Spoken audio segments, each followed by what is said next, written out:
Hello students, so in continuation with the last lecture जो मैंने कल अपलोड किया था, that was the preparation acid derivatives का। हम लोगों ने एमाइड्स तक वो प्रिपरेशन डिस्कस कर लिए हैं एंड देन द लास्ट में जो एसिड डेरिवेटिव बचता है that is ester hydrolyse ester preparations. So esters में जो फर्स्ट प्रिपरेशन है that is direct esterification and we have already discussed in detail with the mechanism जब हम प्रिपरेशन ऑफ कार्बोक्सिलिक एसिड्स कर रहे थे। So when acid it is made to react with the alcohol in the presence of a base or a acid, तो acid की presence में जो था वो रिएक्शन रिवर्सिबल था कि अगर जरा सा हम इक्विलिब्रियम डिस्टर्ब करते हैं तो that will give back substrate, otherwise there will be formation of esters. इस तरीके से esters are formed and the water molecule it is eliminated out. तो जो हमने कार्बोक्सिलिक एसिड डेरिवेटिव्स में पढ़ा था उसमें व्हाट वी हैव स्टडीड, जो हमने इसकी प्रिपरेशन की थी कार्बोक्सिलिक एसिड्स की, हम यहाँ से चले थे। Substrate was an ester in the presence of an acid an excess of water gives acid and alcohol, but ये रिएक्शन रिवर्सिबल होता है। इस तरीके से हमने उसको लेबल किया था। तो ये डायरेक्ट एस्टेरिफिकेशन है। इसका मैकेनिज्म में डिटेल्स में नहीं जाऊंगी क्योंकि हमने ऑलरेडी ये कर रखा है।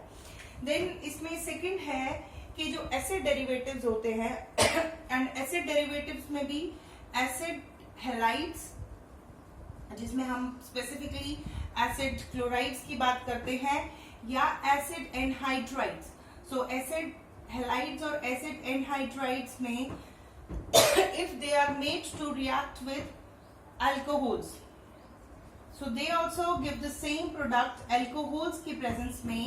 जैसे we have suppose this is acetyl chloride, when it is made to react with ethanol, so ethanol and ये दोनों आपस में फ्यूज होके there will be a condensation reaction, Cl from the acetyl chloride and H from the ethyl alcohol will condense as HCl। वो arrowhead पे मैंने लिख लिया। condensation means कोई मॉलिक्यूल जो है वो precipitate होंगे या remove होंगे। So this is the HCl molecule which is removed out and CH3COOC2H5, this is the ester which is obtained, that is ethyl acetate is the ester which is formed. Similarly, if we treat an acid anhydride with a alcohol, this is acid anhydride, simplest acetic anhydride I am taking, and if it is made to react with, let it be methanol, so methanol की presence में what will happen, hydrogen from here and ये oxygen from the acid anhydride will be removed out as an acetate anion। एक positive होगा and एक negative होगा, so there will be loss of either arrowhead पे minus CH3COOH, so acetic acid will be lost out and जो formed ester होगा that will be CH3C double bond OCH3। So this is known as methyl acetate। ये methyl group लगा है and this is the acetate which is the ester group। So this is how the second preparation takes place। Then the next preparation it is with the treatment of diazonium salts, diazomethane with carboxylic acid। So the next reaction, that is the third preparation, is carboxylic acid when they are made to react with diazomethane with diazomethane। So diazomethane it is a carbene। First chapter में जहां हम fundamentals पढ़ते हैं उधर ये हमने किया है कि this is actually electrophile, but अगर उसका स्ट्रक्चर देखा जाए, suppose we are making diazomethane to react with the aromatic acid।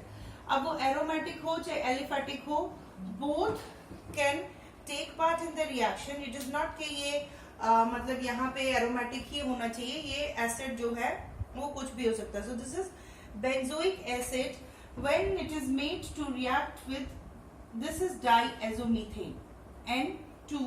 इसको ऐसे लिखते हैं, it is permanently having a negative charge on it and a lone pair of electron, it is written this way।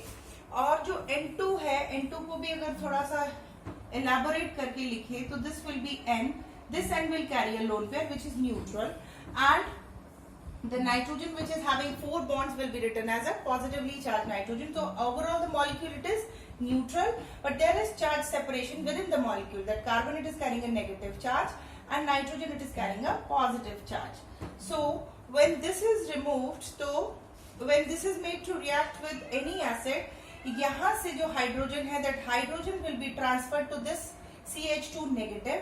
ये CH3 बन जाएगा, and further this will be forming the bond with the oxygen. So इस form में एक benzoate ester बनेगा, that is methyl benzoate will be formed, and nitrogen will be eliminated out. So we will see the mechanism how it is happening. So mechanism में R C O O H and CH2, ये पूरा ऐसा ही लिख रही हूँ, N triple bond N positively charged, and this is H. So the first step will be the attack of this hydrogen onto the negatively charged carbon of diazomethane. Ultimately the bond onto within the O and H will go onto oxygen, and a carboxylate ion will be formed. ये है COO negative plus it will be CH3 N positive triple bond N. इस तरीके से ये एक anion बनेगा, that is a carboxylate anion. And in the next step RCO negative, again that will be attacked upon by the CH3 N positive triple bond N, and the bond between the carbon and nitrogen, क्योंकि ये carbon nitrogen जो है that is carrying a positive charge, so it is a kind of electrophile. It will leave its electron onto nitrogen, and carbon, methyl वाला जो carbon है, it will go without electron. So ये electrophile है. Electrophile आके फिर oxygen को attack करेगा, the oxygen which is negatively charged. In the meantime ये जो carboxylate anion बना है, that is resonance stabilized. So RCO O CH3 will be formed and N2 will be removed out. So this is how the esters can be prepared, starting from the carboxylic acid and reacting them with the diazomethane. So this is the reaction. And इसके अलावा एक और preparation they have given, that is Tishenko's reaction, but I am not discussing. उसमें क्या है कि जब भी दो aldehyde groups होते हैं in the presence of aluminium hydroxide alkoxide, sorry not hydroxide, alkoxide मतलब वो मिथोक्साइड इथोक्साइड कुछ भी हो सकता है, उसकी प्रेजेंस में जो एल्डिहाइड्स होते हैं, condition is that aldehyde should have alpha hydrogen. So alpha hydrogen जब उसमें होता है, and on the treatment with aluminium alkoxide the esters are formed. Simple है ये टिशेनकोज रिएक्शन, इसको आपने अपने आप प्रेपरेशन इसको कर लेना है. बुक में it is given, I will send you the snapshot of the book. Then the next topic in continuation with it is the reactivity. Although we have already discussed, मैंने ये first lecture जहाँ पे भेजा है उसी में ही हमने reactivity of acid derivatives उसका थोड़ा सा मैंने brief में बताया था कि कौन सा क्यों reactive होता है and what are the reasons and कैसे वो nucleophilic substitution reaction होता है. तो acid derivative में simple है कि R CO and if it is a derivative Z Y and कोई Z न्यूक्लियोफाइल बाहर से आता है. Z मतलब उन्हीं में से, जैसे अगर क्लोराइड है तो क्लोराइड का अटैक हो किसी एल्कोक्साइड से, अमाइड से, कुछ भी ऐसे कोई ग्रुप से, तो it will be replaced and it will be like this. Z वहां पे आ जाएगा and Y will be lost out. तो ये कौन से फैक्टर्स होते हैं जिनके ऊपर इसकी रिएक्टिविटी डिपेंड करती है, वो मैंने बताया था कि कितनी इजीली ये Y निकल सकता है और कितना इजीली ये Z आके इसको लग सकता है. तो वो फैक्टर जो है वो डिसाइड करेंगे उनका इंटरकन्वर्शन, आपस में कैसे वो कन्वर्ट होते हैं, उनकी न्यूक्लियोफिलिसिटी कैसी है एसिड डेरिवेटिव्स की. तो फर्स्ट में जो हमने अब डिस्कस किया था उसमें मैंने आपको ऑलरेडी टोल्ड यू कि सबसे ज्यादा रिएक्टिव कौन से होते हैं. Acid chlorides are the most reactive. After that order will be acid anhydrides will be the second in reaction. Then third में are esters COOR prime, and जो least reactive होते हैं वो होते हैं amides. यही हमने किया था. This is the arrowhead में reactivity trend है कि सबसे ज्यादा reactive जो होंगे वो होंगे एसिड क्लोराइड्स, और स्टेबिलिटी ऑर्डर ये है, stability it is increasing down and reactivity is increasing upward. तो व्हाट आर द रीजन? सो पहला रीजन है लीविंग ग्रुप. लीविंग ग्रुप में मतलब जब ये Y जो है वो छोड़ के जाए और उसमें Z आके लगे. तो इसमें क्लोराइड्स के केस में जो लीविंग ग्रुप है that is Cl negative. In this case the leaving group is OCOR, O carrying a negative charge. This is the leaving group. And here in case of esters the leaving group is OR prime, O carrying a negative charge, and here it is NH2 negative. तो हम पहला जो reason इसमें discuss कर रहे थे कि leaving group की टेंडेंसी क्या है, कितने आराम से वो इसको डिटैच होके जा सकता है. तो जो डिटैचमेंट है इन दिस केस जिसको हम न्यूक्लियोफिलिसिटी भी कहते हैं, that is a strong base will always be a weak nucleophile. Strong base is a weak nucleophile. Mind it, ये बहुत इंपॉर्टेंट सेंटेंस है या टर्म है कि whenever the base will be strong it will be a weaker leaving group or a very less strong this thing nucleophile. That is nucleophile का मतलब है tendency to hold the negative charge. अब यहाँ पे out of the all you can see जो सबसे strongest base है that is NH2 negative. NH2 negative जो है it is the strongest nucleophile and strongest base, sorry not nucleophile, ये strongest base है and it is the weakest base. अगर strongest कैसे है और वीकेस्ट कैसे है ये कैसे पता चलेगा? If you revive the acid base chapter उसमें हम conjugate acid and conjugate base का कंसेप्ट लेते हैं कि जब भी कोई एक स्ट्रॉन्ग एसिड होता है, जैसे अगर मैं यहाँ H लगा दूं तो HCl में H positive and Cl negative will be furnish, तो हम वहां पे मानते हैं Cl negative it is a weak base. अगर यहाँ पे H लगे तो overall if you C NH3 तो that is a weak acid, whereas जो उससे generated base है that will be the strong base. तो strong base की जो leaving tendency होगी इस bond को टूट के जाने की वो कम होगी. This is the first reason, that is the strong base will be the weaker leaving group or will have lesser tendency to remove out as Nu negative and जो उसकी nucleophilicity होगी वो कम होगी, जबकि जो स्ट्रॉन्ग वीक बेसिस होंगे उनकी nucleophilicity ज्यादा होगी. जैसे इसकी है न्यूक्लियोफिलिसिटी इसकी ज्यादा है, मतलब लीविंग टेंडेंसी भी ज्यादा है. जिसकी न्यूक्लियोफिलिसिटी ज्यादा है उसकी लीविंग टेंडेंसी भी ज्यादा है. Good nucleophile is a good leaving group. Means nucleophilicity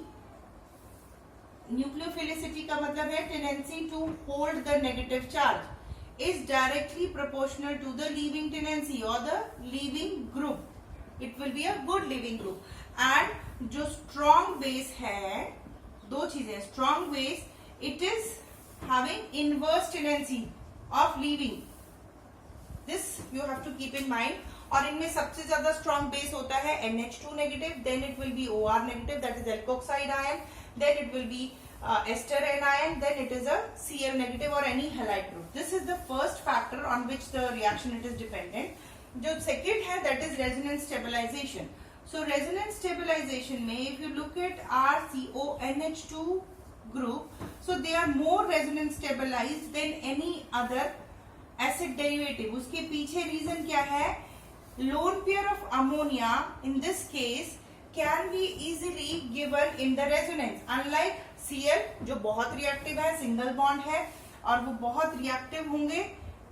यहाँ पे the lone pair of nitrogen can be easily given to the carbon and ultimately जो oxygen है that can go into resonance by dragging the pi electron towards itself. तो ये जो resonance है these two are more stable resonating structures, more resonance stabilized than any other resonance stabilized structure. If you talk about acid chloride जिसके साथ इसको compare किया जाए, acid chloride में you know that क्लोरीन की जो इलेक्ट्रॉन एफिनिटी है या इलेक्ट्रोनेगेटिविटी है वो ऑलमोस्ट ऑक्सीजन के बराबर है. इसकी 3 है, इसकी 3.5 है एंड उसकी वजह से इसको जो अपना लोन पेयर ऑफ इलेक्ट्रॉन इसमें डालना है कार्बन एंड ऑक्सीजन में, जब ये इसको अपनी ओर खींचे ऑक्सीजन जो है तो वो जो रेजोनेंस स्टेबलाइज्ड स्ट्रक्चर होगा या जो कंट्रीब्यूटिंग स्ट्रक्चर होगा that will be less stable in comparison to this. ये less stable structure है in comparison to the one which is obtained when the nitrogen of amide it is giving its lone pair. तो if you compare the both of them, ये जो overall resonance stabilized structure है acid chloride का वो कम stable है in comparison to the amide. So this is the second reason, that is the resonance stability. तो यहां से हमारे पास एक कंक्लूजन आता है कि सबसे ज्यादा जो रिएक्टिव है वो एसिड क्लोराइड्स हैं और सबसे ज्यादा स्टेबल जो है वो एमाइड्स हैं. फिर आती है इंटर कन्वर्जन. वही रिएक्शन के आपस में इंटर कन्वर्जन कैसे कैसे पॉसिबल है. सो इंटर कन्वर्जन में first of all if you keep acid chlorides और acid halides on the top, acid chloride से we can prepare esters and we can prepare from the acid chloride, we can prepare anhydrides भी बन सकते हैं. From here we can prepare amides and also carboxylic acid, या इसको सीधे carboxylate anion लिख लो, ये सभी बन जाएंगे. ठीक है. Similarly, if you start with the anhydride से we can prepare amide, we can prepare carboxylate ion and we can also prepare esters. ये दूसरा है. ये जो एरोज जहां जहां जा रहे हैं, मतलब अगर ये एनहाइड्राइड है तो एनहाइड्राइड से ये तीन चीजें बन सकती हैं. कौन कौन सी, यहाँ पे अलग से लिख देती हूँ. एस्टर बन सकता है, अमाइड बन सकता है और कार्बोक्सिलेट एनायन बन सकता है. जो स्टेबिलिटी ऑर्डर है वो ये बताता है. बट मैं अमाइड से एसिड्स बनाना चाहूँ, दैट इज नॉट पॉसिबल. उसके पीछे रीजन क्या है, anhydrides are more stable than acid chloride and it can not go back. ये एनहाइड्राइड से एसिड क्लोराइड नहीं बनेगा. तो उसके लिए पहले मुझे उसको कार्बोक्सिलेट एनायन में कन्वर्ट करना पड़ेगा, तो वो कार्बोक्सिलेट एनायन वापस एसिड क्लोराइड बना सकती है. ये पाथ फॉलो हो सकता है, but not the vice versa. Then next comes the esters. Ester से I can prepare amide, I can also prepare carboxylate anion. So if you see the ester, इसको अगर मैं एस्टर को लेबल करूं, so ester से amide preparation it is also possible and the preparation of carboxylate anion it is also possible when you start with the ester. But we cannot prepare anhydride from esters. इसको cross करना है कि ester से anhydride नहीं बन सकते, plus ester से acid chlorides भी नहीं बन सकते. उसके पीछे reason again the stability. Esters are more stable than anhydrides and acid chlorides, so it is not possible to directly prepare acid chlorides और anhydride starting from the ester. उसके लिए पाथ क्या फॉलो होगा, पहले एस्टर्स को carboxylate anion में convert करना पड़ेगा and then after carboxylate anion can be converted into acid chlorides. वो हमने एसिड क्लोराइड की प्रेपरेशन देख ली थी. बचता है अमाइड्स. सो अमाइड्स का केस है, अमाइड से you can only prepare carboxylate anion but none other thing. कोई और डेरिवेटिव नहीं बनेगा because these are the most stable. So this is how the interconversion of acid derivatives will occur, that starting from the acid chloride we can prepare any other acid derivative including carboxylate anion, and starting from the amide we can only prepare carboxylate anion but none other acid derivatives. और उसके पीछे reason है stability, जो हमने already discuss कर रखा है. Then इस चैप्टर में दो और रिएक्शंस हैं. नेमिंग रिएक्शन है, बहुत इंपॉर्टेंट है क्योंकि वो 5 मार्क्स के डायरेक्टली पूछे जा सकते हैं. One is Reformatsky's reaction and another is Perkin's reaction. So ये दोनों ही रिएक्शन, ऑल्दो आपने पिछले साल जहां भी आपने कार्बोनिल कंपाउंड्स किए हैं, एल्डिहाइड्स एंड कीटोन्स, वहां पे you have already I guess discussed these reactions, but I will also discuss the mechanism. For that I will upload the next video. So reformate reaction and the Perkin reaction, these are the two reactions.